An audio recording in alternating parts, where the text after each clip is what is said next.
Welcome to the most listened to golf in the world, the Fairways of Life show, on air, online, and around the world, with the most candid interviews, unforgettable stories, taking you beyond the ropes.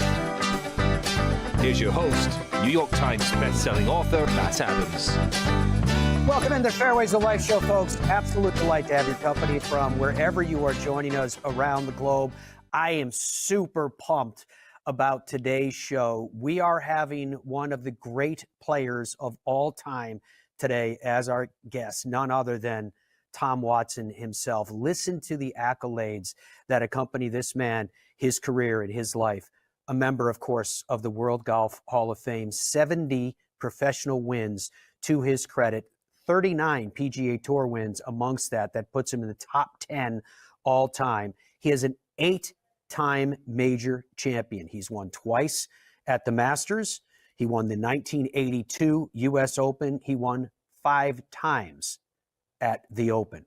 A 4-time United States Ryder Cup team member in 1977, 81, 83, and 89. He had a 10-4-1 Ryder Cup record, by the way. He's a 2-time United States Ryder Cup captain, a 14 PGA Tour victors to his credit, PGA Tour champions, including 6 senior majors along the way. He's an accomplished, of course, golf course architect, including a redesign of Ballybunion's Cashin course, which hopefully we'll get time today. I'll talk to him about that, which I'm looking forward to.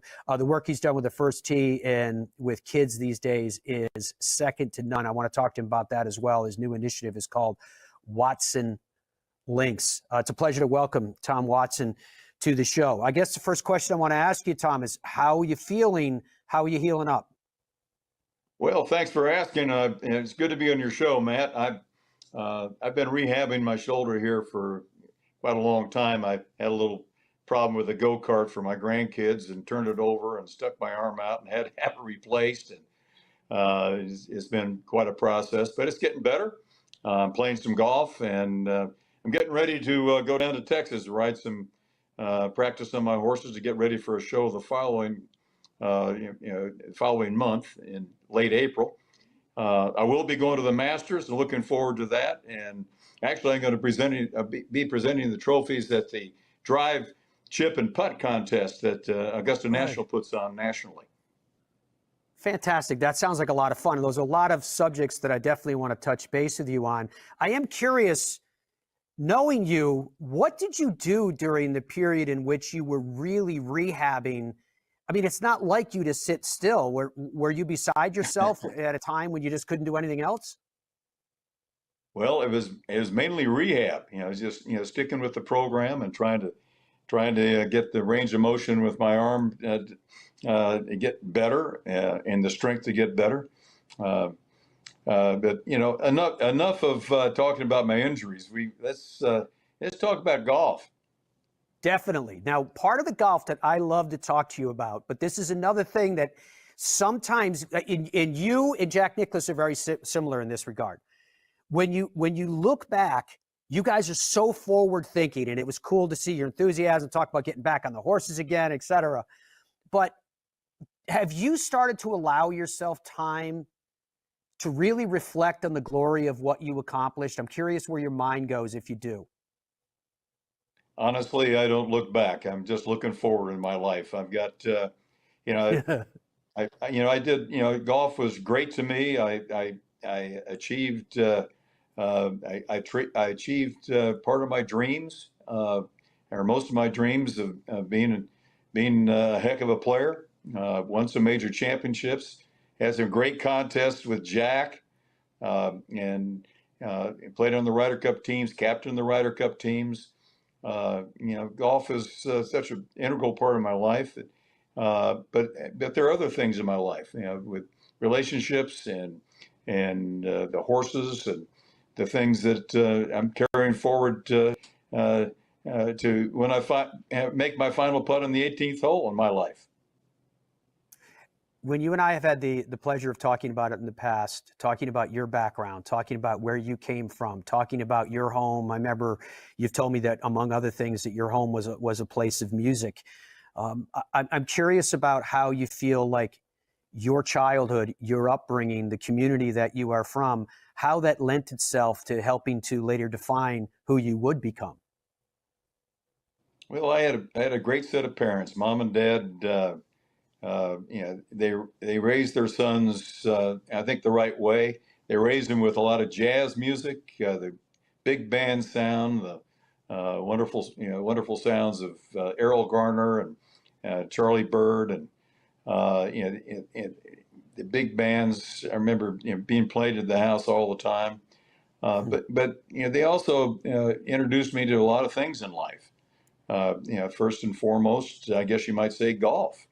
When I was 6 years old, my dad put a golf club in my hand, showed me the grip, said, "Son, this is the way you grip it. You see knuckles on your left hand, and your V should point to your right shoulder." And that's kind of a hook grip in today's lingo, but that's how I started. And then he gave me the opportunity to play golf. Now he's a member of a country club, and I had a chance as a kid to go out and play by myself, play with other kids, but more importantly, play with my father, who taught me. He taught me the etiquette of the game, but he also taught me how to play. And he really mentored me, as most of the pros on the tour will tell you that their father started them in the game of golf. And that's what I'm trying to do right now with our program here in Kansas City, and expanding it out nationally. It's called Watson Links. And that is to give kids the opportunity to go play golf with a mentor on a golf course.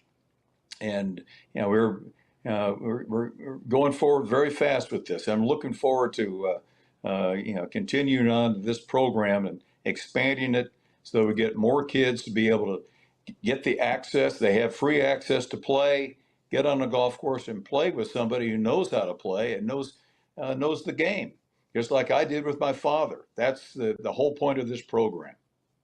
What are the virtues, do you think, Tom, from the game of golf that carry over into life lessons that you hope to impart to these young people?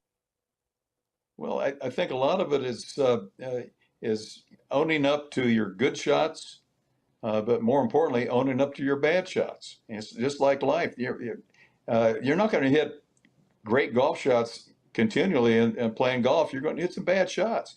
So how do you deal with those bad shots? How do you deal with a bad round, a bad tournament?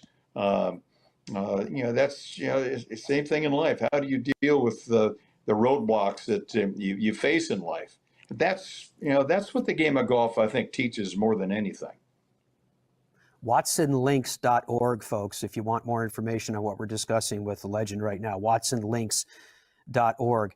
Have you guys been able to see tangible results from these efforts with Watson Links where, I mean, obviously, you're going to impact lives. What's it like when you start to see those results coming back and realizing you're helping kids realize with higher aspirations, they can go to school, they can get work. There's lots of things that they can do that maybe they thought they couldn't previously.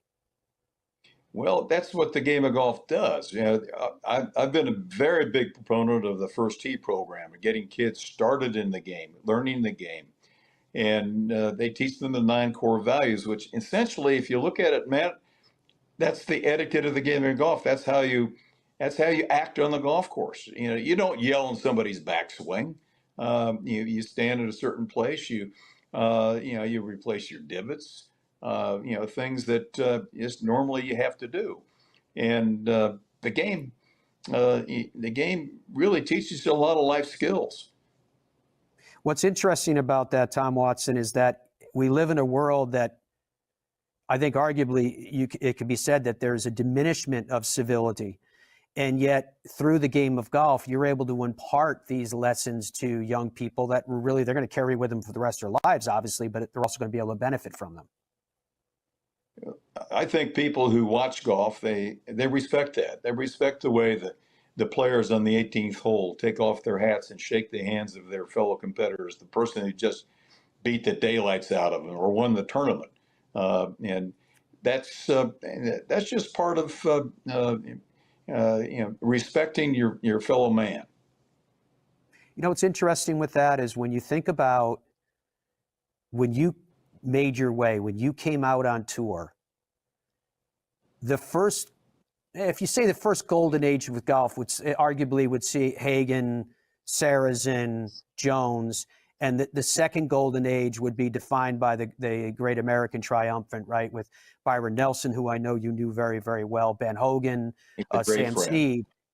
And you came in at a time when those latter gentlemen were still alive and active. And I think that's fascinating to me, that you played through an era where you saw stars that are still talked about today and those that were of legendary mythical status now. What was it like for you having those kind of people as mentors? Well, let me specifically address my great friendship with Byron Nelson. Byron, if he wasn't the greatest ball striker and player in the world, I don't know who else would take this place. He won 18 tournaments in 1 year. He won 11 in a row. He retired early from the game, so he didn't continue to play in the meat of his career. And matter of fact, Byron, with all the wonderful times I spent with him, he said, Tom, I was a better player when I was 50 than I was when I was 30, the late 30s and 40s when I was winning everything. And that, to me, just being around him, to hear what he had to say about the game, how he had to play the game when he said he grew up poor as a church mouse, and money was a big deal back then. He barely had enough money to stay in the tour. He won some money out in California, and basically that allowed him to continue to play in the tour. But the wonderful stories he had about his life, the players' lives, when they drove in caravans, in car caravans, rather than going by private jets. The pros do today, it seems like.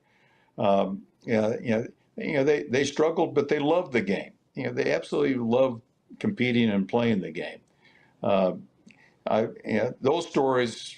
When I go to the Masters, to the past champions dinner on Tuesday night, early on in my career, after I won the Masters in '77, I had the opportunity to go in and sit down with Gene Sarazen, with Wow.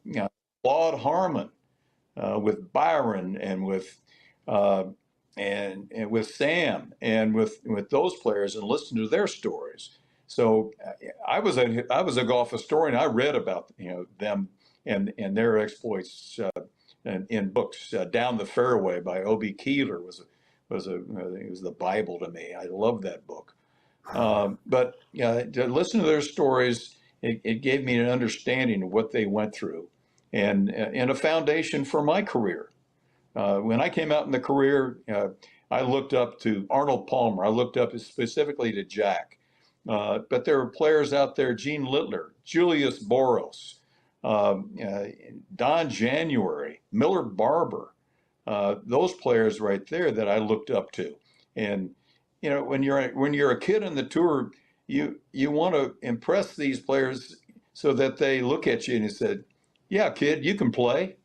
That was my goal, is to kind of get a nod of affirmation. You can play, and that's I don't think that's I think that's universal with anybody coming out in the tour. They want to impress the players that they've watched and they know are the great players. They want their affirmations. Incredible. The whole thing. I mean, kid, you did play. I mean, it's unbelievable, the stories and the names that Tom Watson was just sharing with us. I have a chill running right up my spine. We're going to continue with more with this legend right after this. The Fairways of Life show is brought to you by the PGA Tour Superstore, the #1 golf retailer in the land, coast to coast, big, beautiful stores, but it's the people within them that are the best of the best. You can shop with the pros at the PGA Tour Superstore, your happy place. Easy now. Find your happy place. It's all in the hips. Just tap it in. Yes! Find the latest clubs and apparel at Golf's Happy Place, the PGA Tour Superstore. In Ireland, golf is more than just a game. Come and experience our world-famous links courses and our world-famous Parkland courses. all set alongside world-famous scenery. And visit our world-famous historic sites. And while you're here, enjoy our world-famous hospitality. Fill your heart with Ireland at ireland.com/golf. It screams. It tracks. It's soft. It reacts. It is the Bridgestone Tour B with a game-changing reactive cover designed to spring faster off your driver and stick longer to your wedges. Try Bridgestone's Tour Bs, the Tour Ball reinvented. The Gen 6 iron is a culmination of everything that we have learned as a team, the absolute best golf club I have ever hit. It's something special. Say hello to the new PXG Gen 6 iron. The longest, most accurate irons we've ever made. They go higher and farther than any iron that I have hit to date, and they're so easy to hit. Super excited for the consumer to try this. They're gonna love them. PXG, nobody makes golf clubs the way we do, period. Baseball? Nah. Football? Done it. I think I'm gonna go after the PGA Tour. Bo, you're gonna need the right equipment company. I think I got that. You know Tour Edge backs all their clubs with a lifetime warranty. I know. They ship all their premium custom clubs in 48 hours. I know. All their premium clubs are hand-built in the USA. I know. You know Tour Edge has won 35 times out here. Guys, I know. Pound for pound, nothing comes close. Boyne Golf provides the ultimate world-class golf destination with 10 championship-caliber courses spanning 3 resorts. Centered in Michigan's northern Lower Peninsula, the courses are the products of some of the game's masters, including Robert Trent Jones Sr., Arthur Hills, and Donald Ross. From the all-inclusive vacation packages, elite instruction with the Boyne Golf Academy, tournaments, and so much more, Boyne Golf truly offers an unrivaled Michigan golf vacation experience. Just log on to BoyneGolf.com.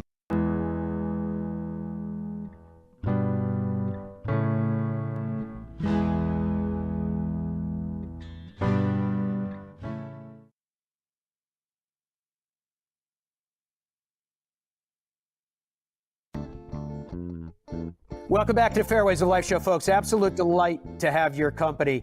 Our guest today is the legendary Tom Watson. Let me just give you a little insight into what this man has accomplished. 619 starts on the PGA Tour, 213 on the PGA Tour champions. Combined, 832 tour starts with 108 either wins or runner-up positions. What?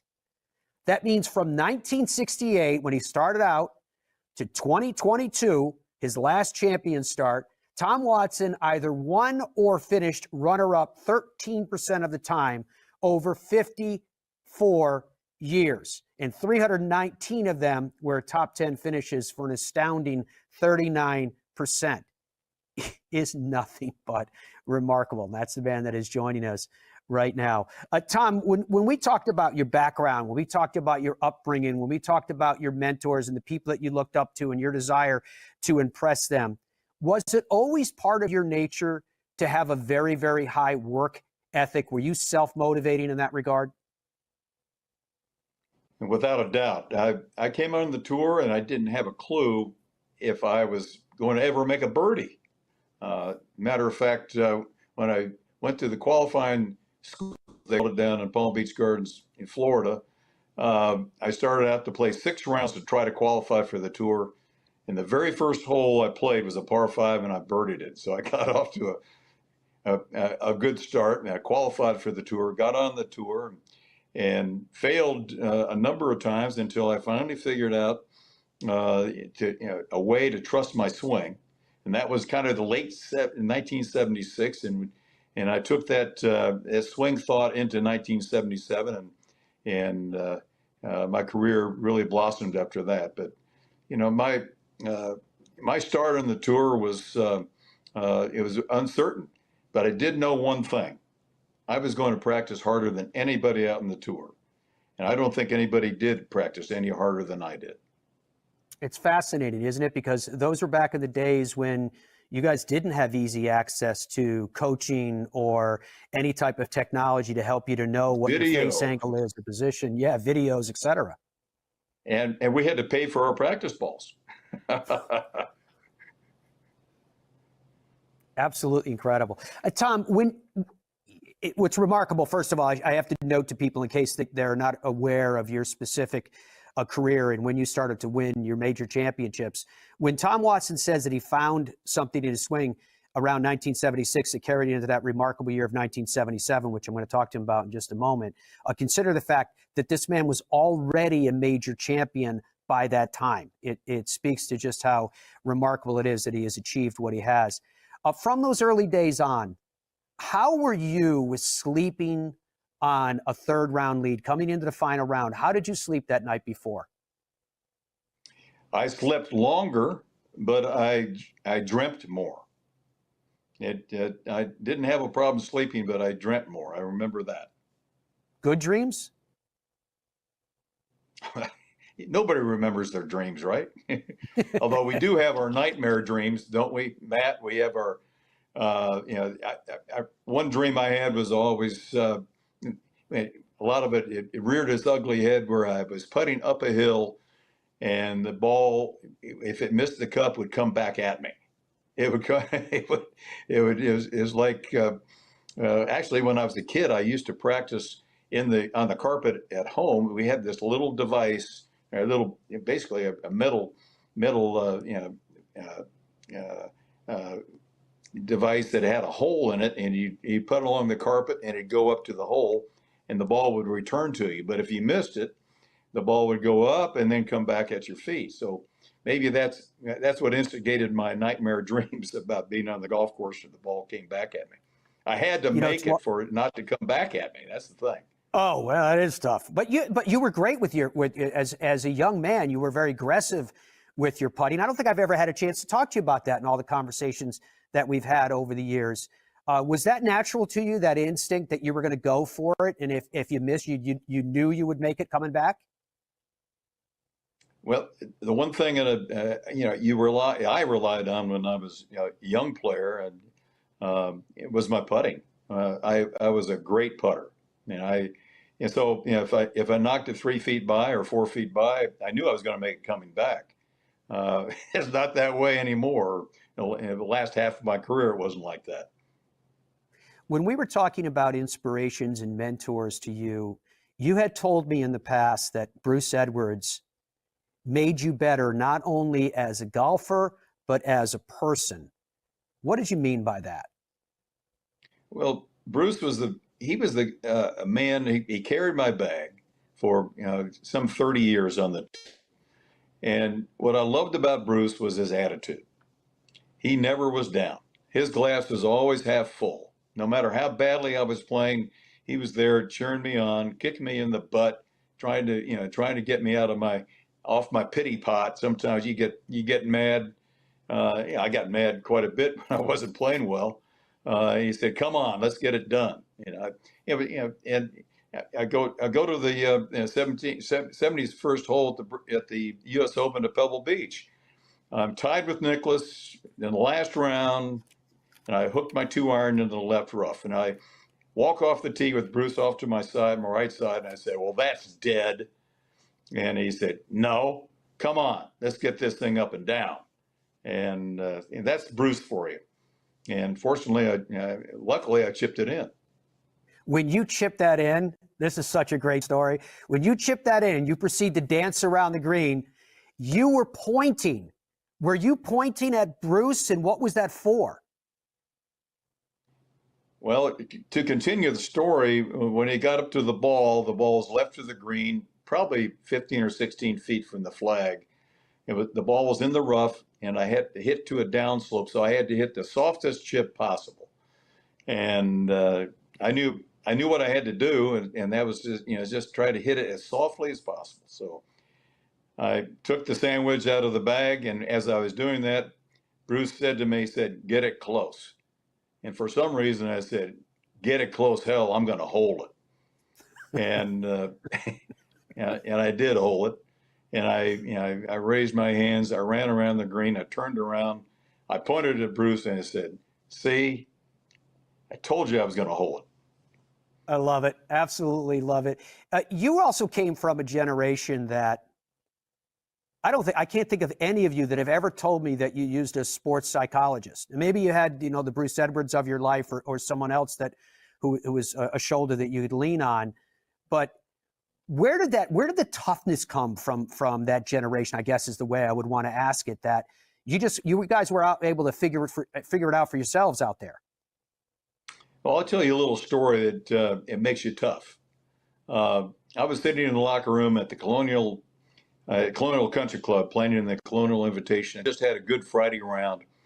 And I'm sitting in there, and Julius Boris is sitting behind me. And in walks, let me think about it, Chichi Rodriguez. And Chichi, he came into me and said, "Tom, what a great round of golf you played." I think I shot 67, 300 par or something like that. And then he started kind of effuse over me. He said, "Yeah, you're playing so good. You're a great player and all this." And Boros in the back of me said, "Yeah, I'd like to have all the money you pissed away." And it took me back just a little bit, but he was right, because I'd had a lot of opportunities to win on the tour and I failed. And I couldn't finish the deal. And, that's the old guys in the tough, putting you, on the tour, putting you in your place. And, that's how tough they were. That was, it wasn't a joke. He just was making a very accurate comment. And I took that as exactly that. It didn't offend me. It just said, he's right. I've got to do better. I've got to learn how to win, which I finally did. And many, many times at that. Since you brought up Colonial, I guess it's a perfect time for me to ask you about, how well did you know Ben Hogan? Did you get much of an opportunity to spend time around that legend? Well, I never played golf or watched Ben Hogan hit a golf shot, but I did have the opportunity to have lunch with him one time back in the middle 80s. And I had the opportunity to ask him a couple of questions there at the end of the lunch, and he was just as gracious as possible. We just had a wonderful conversation. And so I asked him the question. I said, "How nervous were you when you played in competition?" And he looks at me, that smile stopped like this, and he got serious. He said, "Tom, I was so nervous, I was jumping out of my skin." And I said to myself, wow. If this is the Iceman, the guy that showed no emotion, who people said he was rock solid under pressure, which he was. When he said he was that nervous, I took that to heart.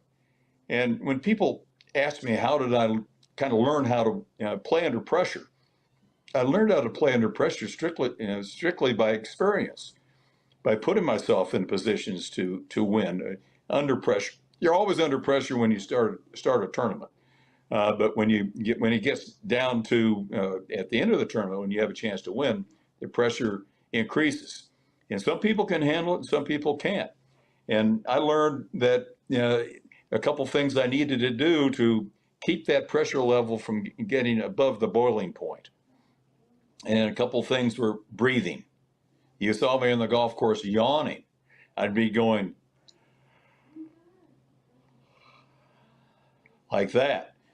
Why was I doing that? Because I wasn't breathing. My breathing was shallow, and I wanted to get air in my lungs. And when you do that, and I tell people this when they're under pressure, whether they're riding horses into the show pen or any other type of pressure situation, I said, use your breath control to relax you. And you can do that. Take 2 or 3 big breaths, and then you can just do it. And you can feel the tingling down your arms where it relaxes you. And that's one of the key elements of me learning how to deal with pressure. What does that go hand in hand with what you told me previously, what Lord Byron had told you about also trying to just, like when you yawned, it kind of brought this up in my mind, Tom, about just trying to slow everything down? you've done your history. Byron did say, he told me one time, he said, Tom, I play fast like you, but I learned that if I can just walk a beat slower, just a step slower, when I'm playing, that helps slow my rhythm down. So I don't go as fast with my golf swing. WatsonLinks.org, folks, is the link that you can go to find out more about this mentorship program we were talking with Mr. Tom Watson about. I want to talk to him about even more about his visions for the future and the role that golf can play for it, legacies, and more, as we continue on the Fairways of Life show with the legend Tom Watson after this. Relax. Easy now. Find your happy place. It's all in the hips. Just tap it in. Yes! Find the latest clubs and apparel at Golf's Happy Place, the PGA Tour Superstore. In Ireland, golf is more than just a game. Come and experience our world-famous links courses and our world-famous Parkland courses, all set alongside world-famous scenery. And visit our world-famous historic sites. And while you're here, enjoy our world-famous hospitality. Fill your heart with Ireland at ireland.com/golf. It screams. It tracks. It's soft. It reacts. It is the Bridgestone Tour B with a game-changing reactive cover designed to spring faster off your driver and stick longer to your wedges. Try Bridgestone's Tour Bs, the Tour Ball reinvented. The Gen 6 iron is a culmination of everything that we have learned as a team, the absolute best golf club I've ever hit. It's something special. Say hello to the new PXG Gen 6 iron. The longest, most accurate irons we've ever made. They go higher and farther than any iron that I have hit to date, and they're so easy to hit. Super excited for the consumer to try these. They're gonna love them. PXG, nobody makes golf clubs the way we do, period. Baseball? Nah. Football? Done it. I think I'm gonna go after the PGA Tour. Bo, you're gonna need the right equipment company. I think I got that. You know Tour Edge backs all their clubs with a lifetime warranty. I know. They ship all their premium custom clubs in 48 hours. I know. All their premium clubs are hand-built in the USA. I know. You know Tour Edge has won 35 times out here. Guys, I know. Pound for pound, nothing comes close. Boyne Golf provides the ultimate world-class golf destination with 10 championship-caliber courses spanning 3 resorts. Centered in Michigan's northern Lower Peninsula, the courses are the products of some of the game's masters, including Robert Trent Jones Sr., Arthur Hills, and Donald Ross. From the all-inclusive vacation packages, elite instruction with the Boyne Golf Academy, tournaments, and so much more, Boyne Golf truly offers an unrivaled Michigan golf vacation experience. Just log on to BoyneGolf.com.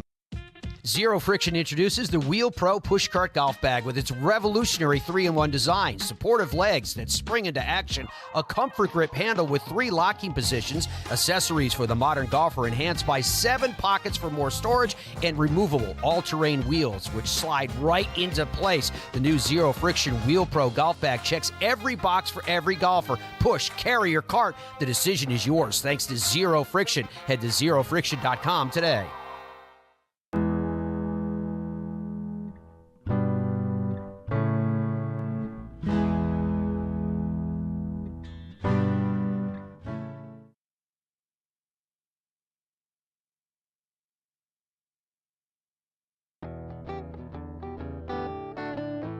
As we welcome you back to the Fairways of Life show, we are absolutely delighted and honored to have the company of Tom Watson, a member of the World Golf Hall of Fame, an 8-time major champion, 6 more times a major champion amongst the PGA Tour champions ilk. And this is a man that continues to give back in so many ways, not only with his opinion, which he's happy to give, but also with boots on the ground. WatsonLinks.org, an absolutely fascinating concept that he has to use the game of golf to help young people be around people of accomplishment and understand the possibilities that exist in their life. With Watson Links, Tom, did you conceive this concept? Did someone bring it to you? But how did you get so enthusiastically on board with this? You know, over the years, Matt, I've created a foundation to basically do one thing, and that is to create lifetime golfers and to create lifetime golfers with kids in mind. Here in Kansas City, we started a Clubs for Kids program. Then that evolved into another program, which was kind of the precursor of the First Tee program. Then the First Tee program came on board, and I was a big proponent of that to get kids learning the game. But there was always a missing element there to me. How do you get the kids from the practice tee to the golf course, playing with somebody like I played with my father, to give them the understanding of how to play the game? How do you make that putt from 4 feet downhill? How do you read a green? How do you hit the ball out of rough? How do you hit it off an upslope? How do you hit it off a downslope? How do you hit it out of a bunker like this? And have real golf course experience. And it finally dawned on me, a program like we have now in Watson Links is the way to do that. It's the missing link, is to get kids who don't necessarily have the access to playing golf, or especially not playing golf with somebody who knows how to play and loves the game with a passion, to get out in the golf course with those people. I get back to the way I grew up. I want to give back to that in the same sense that my father took passion and the love for the game, how to play it, and how to act on the golf course. Kids today, if they get started, they want to know how to play real golf. They want to know how to act on the golf course. And our Watson Links program gives that opportunity to these kids. WatsonLinks.org, folks, for more information. I want to jump back to 1977 at that Masters, because you referenced the year 1977, and it was so remarkable for you and for the world of golf for multiple reasons. Final round, through 16 holes, you are tied with Jack Nicklaus. Could you take us through, with your memories, what you did on that Sunday on the 17th hole? What was the edge? Before the 17th hole, I was going neck and neck with Jack. Jack birdied 13, I birdied 13. Jack birdied 15, I birdied 15. We're still tied, and I'm nervous as a cat on a hot tin roof. And I get up to the 16th hole, and I had a choice between a 5-iron or a 6-iron. And I said, I'm going to hit a cut 5-iron right at the flag. I'm going to go right at it, because I was feeling very confident about my golf swing. And when I made that swing, it was about a 3/4 5-iron. It wasn't a full 5-iron. I hit that shot, started right at the bunker, and it cut back to the flag. And when I saw that ball, after I felt the shot and saw the ball, the pressure just drained right out of my body. Just went like this. And it was an amazing feeling. And I played the last 2 holes under a lot less pressure as I did the first 7 holes of the back 9. It was so 17, and it's like a big breath. I played 17. I hit a drive down the middle of the fairway, hit a shot in there about 15 feet, and I made the putt. The putt went in. I made a birdie, and I said, okay, now I'm 1 up on Jack. Let's see what happens. And then I get up to the 18th hole. I hit it in the fairway. I walk up to my ball, and I watch Jack and the crowd groan. And I said, I looked over there and says, was that for bogey? And they said, yeah, it's for bogey. So now the pressure starts to elevate a little bit more right there, but it wasn't nearly as much as it was on the front or the first part of the back 9. And I hit a shot to the right edge of the green and 2 putted to win. But that putt at 17 was under a lot less pressure than any other shot that the entire day. Absolutely amazing. I'm going to stay in 1977 for a second here. I want to go ahead in 77 to the Open at Turnberry. It was famously known as the Duel in the Sun. And the battle that you had once again with Jack Nicklaus over the weekend was historic. It was so incredible. But even as we look at that final round, Jack Nicklaus was, through 4 holes, 3 strokes ahead of Tom Watson in that final round. And it's remarkable to me because you came back from that deficit against Jack Nicklaus. What are your memories from that point? Well, it was a heavyweight fight, is what it was. Jack did he birdied the 4th hole and was up by 3. Then I turned it on. I birdied 3 out of the next 4 holes to tie him up. Then I bogeyed 9. He birdied 10 to go 2 up. Then I birdied 13 to go 1 down. And then the big happening of the whole day was the putt at 15 from off the green. Jack hit a beautiful shot right in there. I actually pulled my 4-iron just to the left of the green, but it was up on a little hill like this. There's no grass on the golf course, so I could putt it down this hill. Jack hit it right at the flag, about 15 feet short. And I looked over this putt. It broke about 5 feet to the right, and I knocked the son of a gun in. And Jack just missed his putt, and now we're back to even. So we both par the really tough 16th hole, and then the 17th hole, Jack made an uncharacteristic error. He outdrove me just a little bit. I hit first to the par 5. I knocked it to the back of the green. Jack hit a 4-iron and hit it fat and to the right. It was a terrible shot. And he was off the green, and there was a bunch of little moguls over there, and he hit this beautiful little pitch and run with I don't know what club, a pitching wedge or a 9-iron that ran up and down through the moguls up about 4 feet from the hole.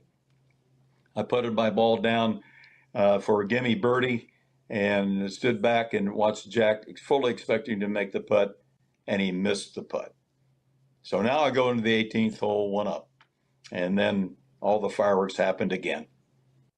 So when you get to that 18th tee, and when Jack Nicklaus hit his drive to the right, how close was he with the gorse bushes over there and that? How close was he to a point where he may not be able to even get the club on the ball? And what did you expect Jack Nicklaus to do at that point when you were safe? Well, I hit a 1-iron off the tee down the left side, close to the bunkers, but fortunately didn't go in. And Jack took a driver and he hit a right to right like this. I yelled 4 because the crowd was, it's way off to the right. And the crowd kind of parted like this, and the gorse was right behind the crowd. And so I'm 1 up. I walk up the fairway, and before I hit my second shot, I wanted to determine what type of shot Jack was going to play. I had to play. So I walked up and I got pretty close to his ball. His ball was in the rough about that deep, and the course was that far to the right of his ball. And it was being unplayable. And but I told myself, well, he's got a swing, and the greatest rough player in the world can hit. It was about to play this shot, so I said I've got to go back and hit a shot, and I did. I went back and hit a pretty fair shot, pretty close to the hole, and then I walked up and watched Jack take this mighty swing out of this heavy rough, and that ball came out like this, and I said only Jack could hit it like that. There's a big swath of grass at the end of his club on the follow through like this. And the ball hit short of the green and bounded up under the green about 30 feet from the hole. And, game was still on.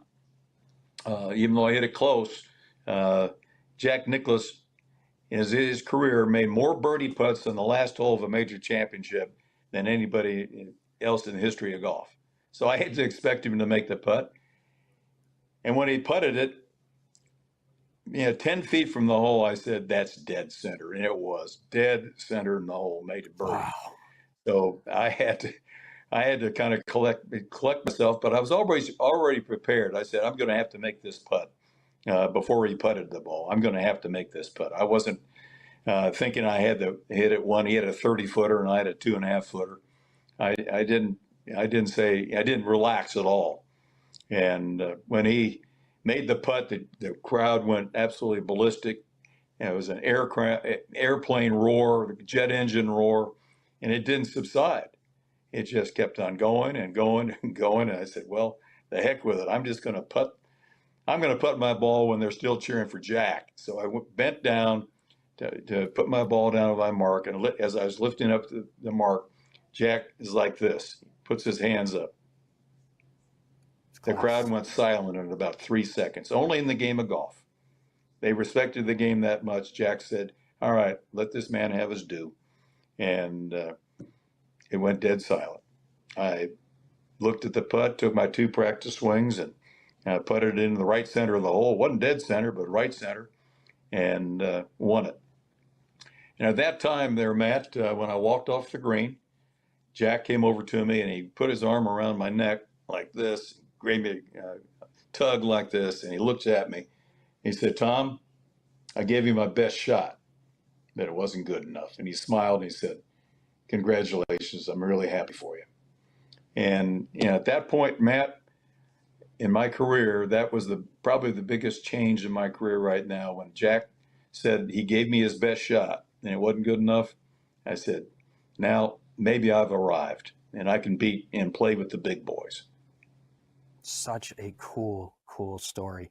Incredible. Only a couple more things I wanted to ask you about today, Tom, and then we'll let you go after you've been very gracious with your time. Oh, by the way, Thank Matt, you just for. before you go, is this a second? You know what hole this is? That looks like 17 at Muirfield. Where is Try it? again. Try again. Could it be 18 at Turnberry? Well, you got Turnberry right. Oh, No, so is that 17? 17 at Turnberry. That's the 5th hole at Turnberry. Oh, the 5th. That's the 5th. Good thing you guided me on that. It's beautiful. I just love this. I love this artwork.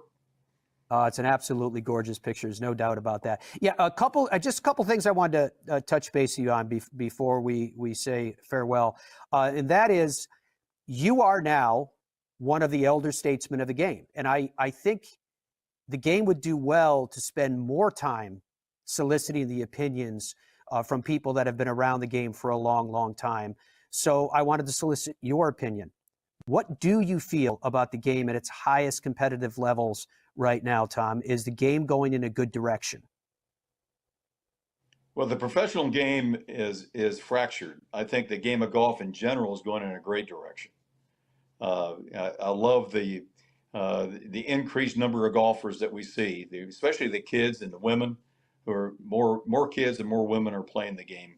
COVID had a big effect on that, but it's still continuing. There's an after effect to it, and that's really good for the game. With the USGA trying to move the ball back, we'll see how that comes. With the fractured PGA Tour and Live Tour, that's really disconcerting. It's hurting the game, and I would hope that the powers that be in both parties would get together and come to the conclusion that it's not good for the game to fracture it and take some of the best players and play on one tour and some of the best players play on the other tour. Something needs to be done, and I hope it's done quickly.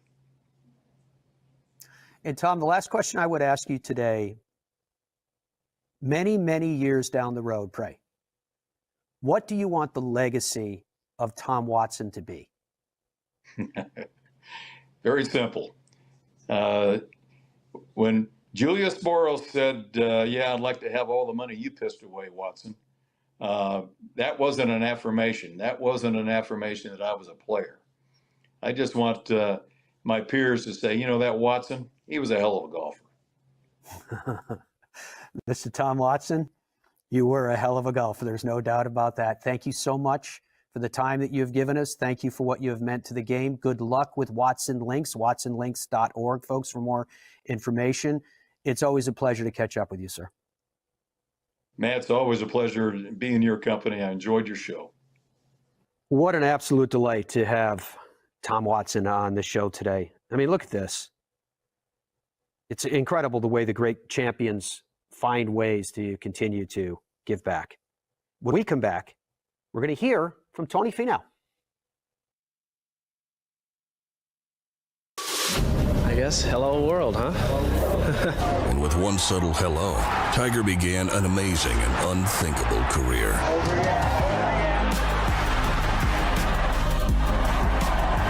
I've done it for 20 years now with Bridgestone. Allows me to play an aggressive style around the greens, and it's allowed me to win a lot of tournaments. Bridgestone Golf, proud to be part of your journey.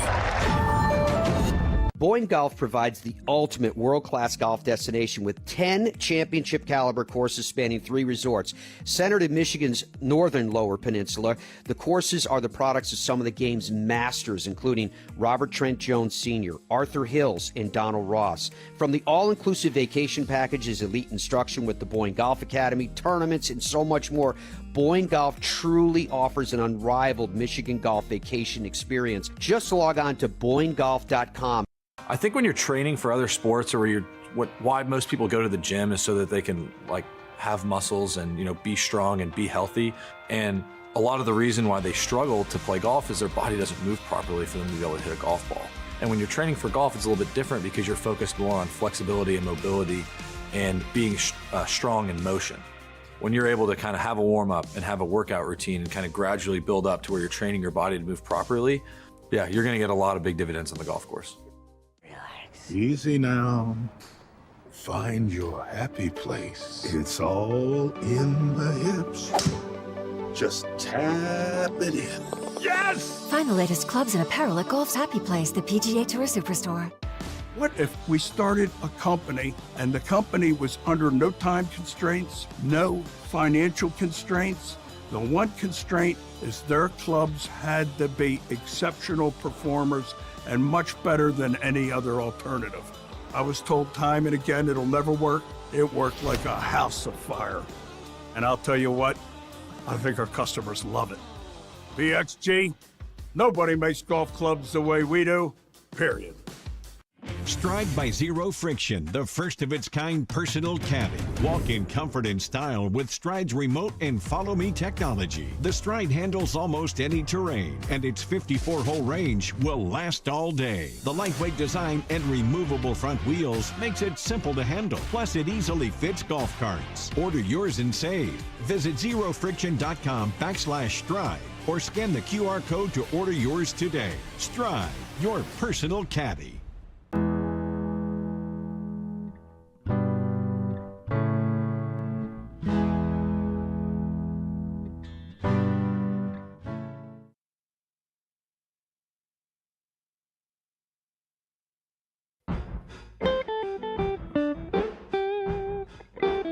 So before we say goodbye, let's give you the air times of how you can watch the golf that is taking place this week.